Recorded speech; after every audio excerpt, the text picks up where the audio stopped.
7 ঘন্টা পর নিয়ন্ত্রণে শাহজালাল বিমানবন্দরের কার্গো ভিলেজের আগুন। নাশকতার প্রমাণ পেলে কঠোর ব্যবস্থা নেওয়ার ঘোষণা সরকারের। উড়োজাহাজ চলাচল শুরু। রাত 9:18 সময় আগুন নিয়ন্ত্রণে দিয়েছি। নিচে হয়তো আগুন অল্প, কিন্তু বাতাসের কারণে আপনাদের কাছে মনে হচ্ছে অনেক বড় উপরে ধোঁয়া উঠছে। ও বাতাস একটা আমাদের সমস্যা ছিল। যে ফ্লাইটগুলোতে এখনো ট্রানজিট ধরা সম্ভব, সেই ফ্লাইটগুলোকে কিন্তু আমরা প্রায়োরিটি বেসিসে আমরা ওই ফ্লাইটগুলো আগে টেক অফ করানোর ব্যাপারে আমরা চেষ্টা করে যাচ্ছি। শিডিউল লন্ডভন্ড হওয়ায় চরম ভোগান্তিতে শত শত যাত্রী। আমি যাচ্ছিলাম নিউ ইয়র্কে, তো এখন আমার ফ্লাইট ছিল সন্ধ্যা 7:30টায়, এখন সেটা চেঞ্জ হয়ে রাত্র 3টায়। ফ্লাইট হবে কিনা কিছুই মাথায় আসতেছে না, কি করা যায়। কল করেন, এই কোনো মেসেজ দেন এয়ারলাইন্স থেকে যে আপনাদের ফ্লাইট ক্যান্সেল হবে। বিমানবন্দরে আগুনের জন্য অব্যবস্থাপনা দায়ী বলছেন এভিয়েশন বিশেষজ্ঞ। $বিলিয়ন ক্ষতির শঙ্কা ব্যবসায়ীদের। এক্সপ্রেস ইউনিটটা সম্পূর্ণ ভস্মীভূত হয়েছে। আমাদের মেইন টার্মিনাল চলে যেতে পারে। $বিলিয়ন উপরে ক্ষয়ক্ষতি হবে। নাম্বার 1 কেপিআই, সেখানে ফায়ার ফাইটিং কাজ করতেছে না, এটার জন্য কে দায়ী? দেখছিলেন প্রধান শিরোনাম। রাত 11টার সময় সঙ্গে আছি আমি জিন্নাতারা যশোয়া। এবার অন্যান্য শীর্ষ সংবাদ। সংসদ ভবন এলাকায় বিশৃঙ্খলার পেছনে আওয়ামী ফ্যাসিস্টের হাত দেখছেন সালাউদ্দিন। তীব্র নিন্দা নাহিদের। সনদ সই করা না করা নিয়ে পাল্টাপাল্টি বক্তব্য। নির্বাচিত সরকার আসার আগে ঋণের কিস্তি ছাড়ে নারাজ IMF। উন্নয়ন সহযোগীদের ভূমিকা নিয়ে প্রশ্ন গভর্নরের। জানালেন বাকি অর্থ না পেলেও চলবে বাংলাদেশের। পূরণ হলো না ভাগ্য বদলের আশা। লাশ হয়ে চট্টগ্রামে ফিরলেন 8 প্রবাসী। ওমানের সড়ক দুর্ঘটনায় নিহতদের পরিবারের শোকের মাতম। প্রত্যেকের পরিবারকে 3 লাখ টাকা করে সহায়তার ঘোষণা। এবং কেন্দ্রীয় শহীদ মিনারে আমরণ অনশনে এমপিওভুক্ত শিক্ষকরা। দাবি আদায়ে কালো পতাকা মিছিল। ন্যায্য দাবির সঙ্গে নীতিগতভাবে একাত্মতা প্রকাশ বিএনপির।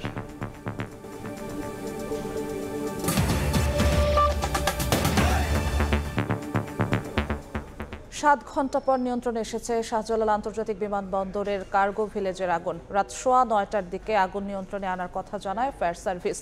বেবিচক জানিয়েছে রাত 9টা থেকে ফ্লাইট চলাচল স্বাভাবিক হয়েছে। ভয়াবহ আগুনে পুড়ছে হযরত শাহজালাল আন্তর্জাতিক বিমানবন্দরের কার্গো ভিলেজ।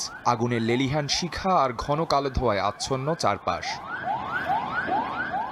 শনিবার দুপুর 2:30টার দিকে অগ্নিকাণ্ডের পর দেশের প্রধান বিমানবন্দরের সব ধরনের উড়োজাহাজ ওঠানামা বন্ধ করে দিয়েছে কর্তৃপক্ষ।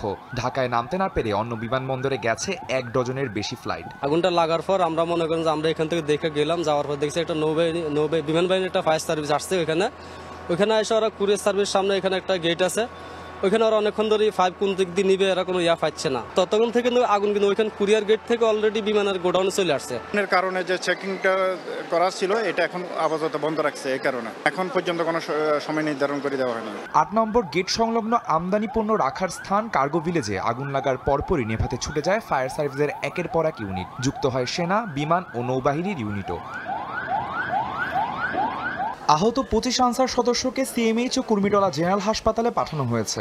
অনেক আগুন ভিতরে দাউ দাউ করে জ্বলছে, পানির প্রচুর পানির দরকার আর কি। বিস্ফোরণ হওয়ার পরে একটা ধোঁয়া, একটা গ্যাস আসছিল। গ্যাস আসার পরে আমাদের শ্বাসকষ্ট শুরু হয় এবং অত্যন্ত বমি হয়। আগুন নির্বাপন করতে করতে সামনের দিকে এগিয়ে যাচ্ছিলাম, পা পিছলে নিচেই পড়ে গেছি, নিচতলায় পড়ে গেছি। কেমিক্যাল বাস্ট হয়ে আমরা আহত জায়গায় আহত হই। বেবিচক জানিয়েছে আপাতত সব উড়োজাহাজ নিরাপদে রয়েছে, তবে কিভাবে আগুনের সূত্রপাত তা এখনো জানতে পারেনি কর্তৃপক্ষ। আদনান তুর্য, সময় সংবাদ, ঢাকা। এই মুহূর্তে বিমানবন্দর এলাকায় আছেন সহকর্মী আতাউর কাউসার এবং রাইদুল ইসলাম শুভ। সরাসরি প্রথমে যাচ্ছি আতাউর কাউসারের কাছে।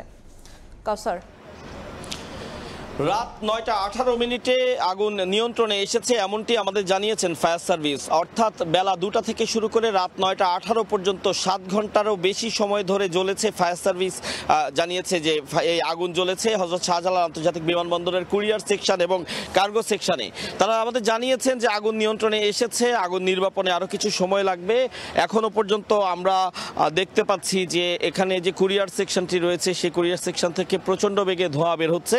যে সময় এখন থেকে আধা ঘন্টা আগে তারা আমাদের ব্রিফ করেছিলেন, সেই আধা ঘন্টার কিছু সময় আগেও এখানে আমরা আগুন জ্বলতে দেখেছি, যদিও এখন সে আগুনটি আর নেই, তবে প্রচুর পরিমাণে ধোঁয়া বের হচ্ছে এখনো সেখান থেকে। এবং ফায়ার সার্ভিস আমাদের যেমনটি জানিয়েছেন যে অগ্নি নির্বাপনের কাজ পুরোপুরি শেষ করেই তারা এখান থেকে যাবেন। তবে এখনো আমি দেখছি দূর থেকে যেটি দেখা যাচ্ছে যে হযরত শাহজালাল আন্তর্জাতিক বিমানবন্দরের কার্গো সেকশন যেটি রয়েছে, যে কার্গো সেকশনের মাঝামাঝি অংশে এখনো পর্যন্ত আগুন জ্বলছে, দূর থেকে দেখতে পাচ্ছি আমরা।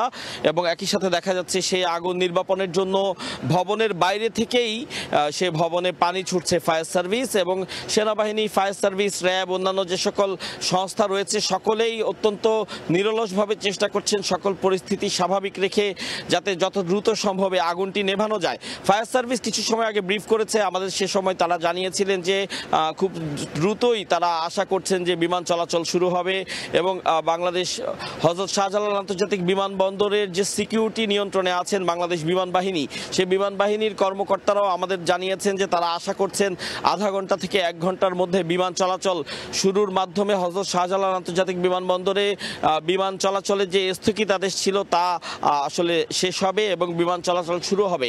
প্রচুর যাত্রী আজ দুপুরের পর থেকে হযরত শাহজালাল আন্তর্জাতিক বিমানবন্দরে ইতিমধ্যেই অবস্থান করছেন, যাদের ফ্লাইট ছিল।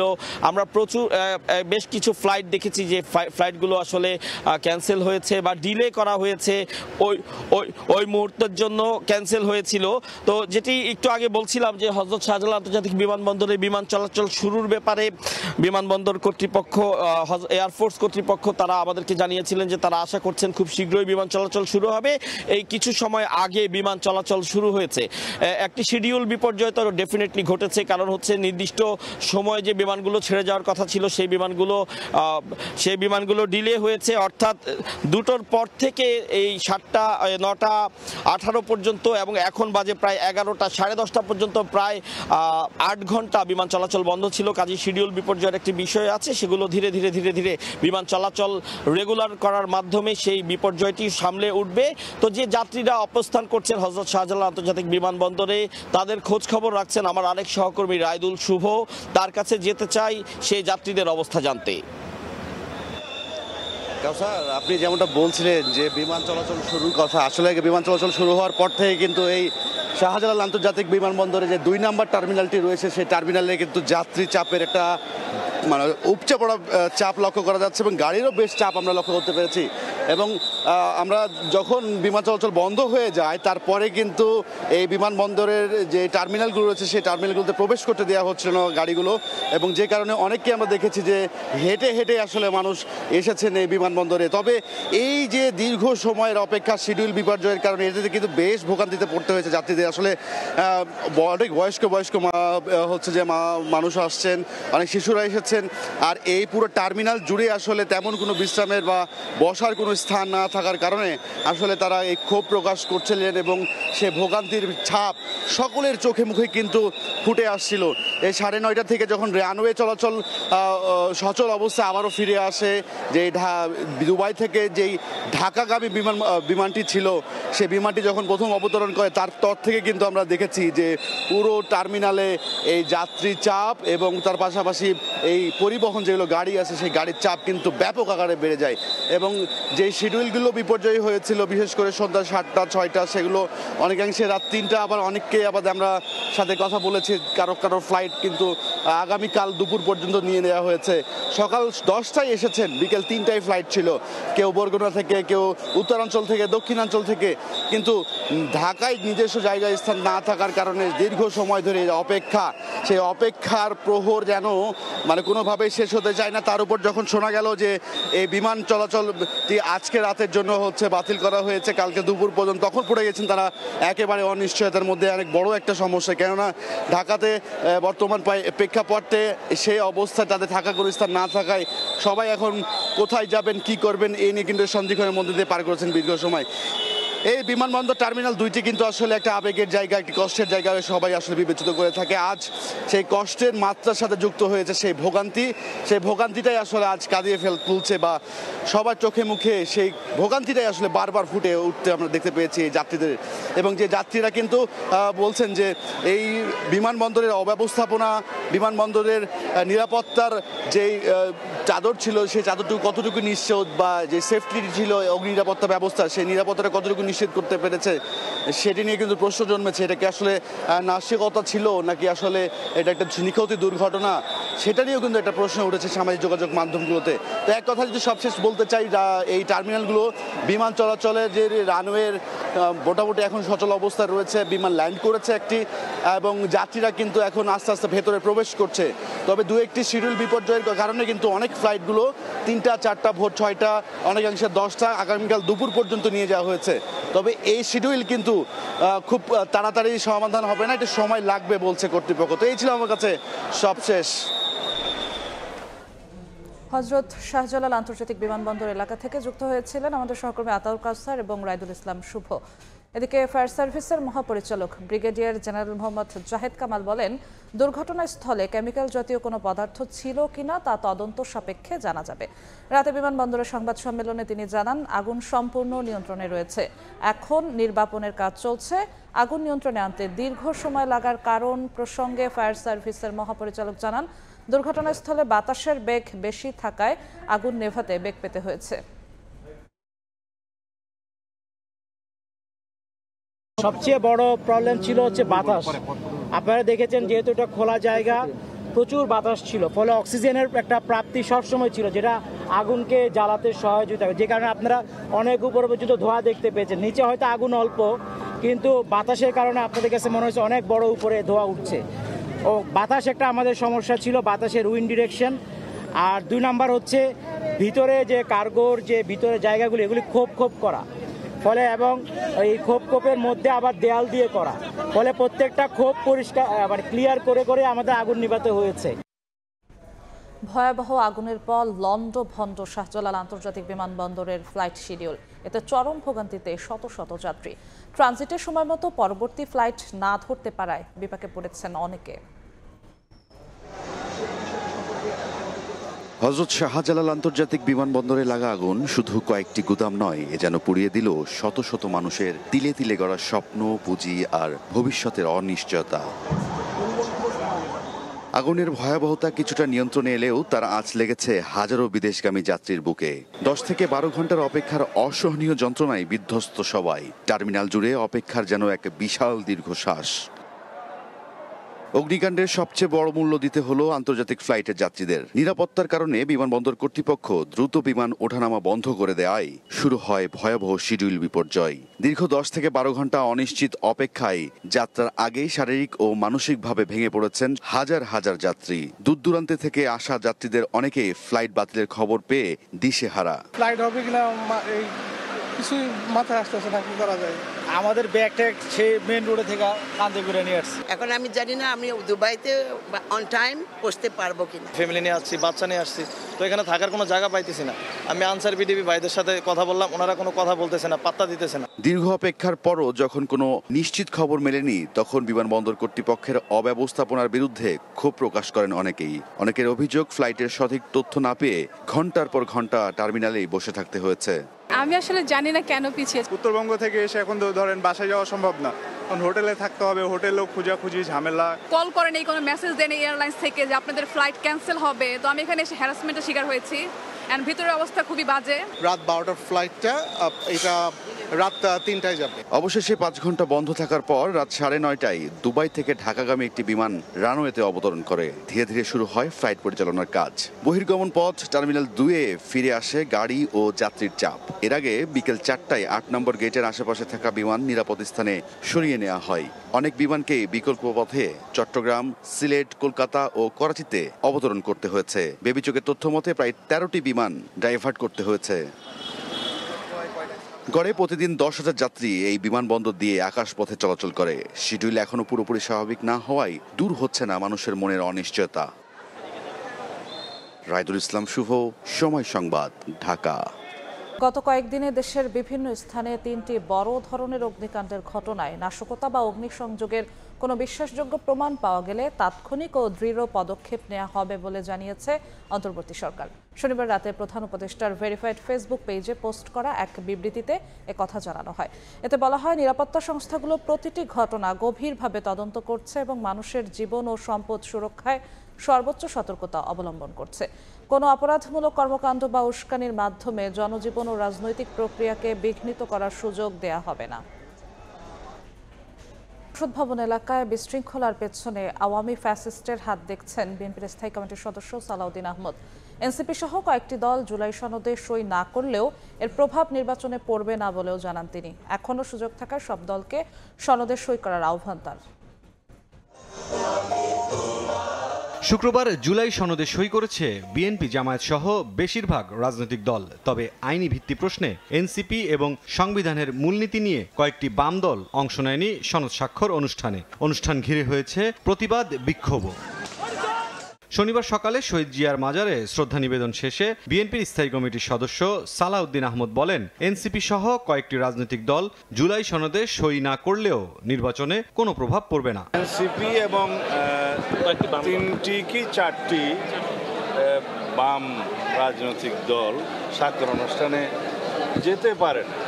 আমি বলবো না স্বাক্ষর করেনি। আমাদের আগামী নির্বাচনের জন্য এটা বড় কোনো প্রভাব ফেলবে না। বিকেলে আরেক আলোচনায় সালাউদ্দিন আহমদ দাবি করেন, জুলাই সনদ স্বাক্ষর অনুষ্ঠানে বিশৃঙ্খলা নিয়ে তার দেয়া বক্তব্য নিয়ে জলঘোলা করা হচ্ছে। এই ঘটনার সঙ্গে সত্যিকারের জুলাই যোদ্ধারা যুক্ত থাকতে পারে না বলেও মন্তব্য তার।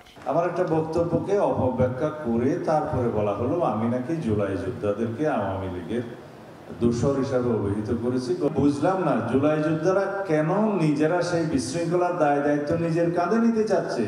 জুলাই গণ অভ্যুত্থানের সাথে সংশ্লিষ্ট জড়িত কোনো সংগঠন এবং কোনো ব্যক্তি এরকম বিশৃঙ্খলার সাথে জড়িত ছিল না, থাকতে পারে না। কিছু কিছু আওয়ামী ফ্যাসিস্ট বাহিনী নিয়েছে, তারা নাম ধারণ করেছে জুলাই যোদ্ধার নাম দিয়ে, নামটা তারা সুযোগে ব্যবহার করেছে। রাজধানীর গ্রিন রোডের পানি ভবনে এক সভায় যোগ দিয়ে বিএনপি মহাসচিব বলেন, জুলাই সনদ রাষ্ট্র কাঠামো পরিবর্তন এবং রাজনীতিকে আরো স্বচ্ছ করতে কাজ করবে।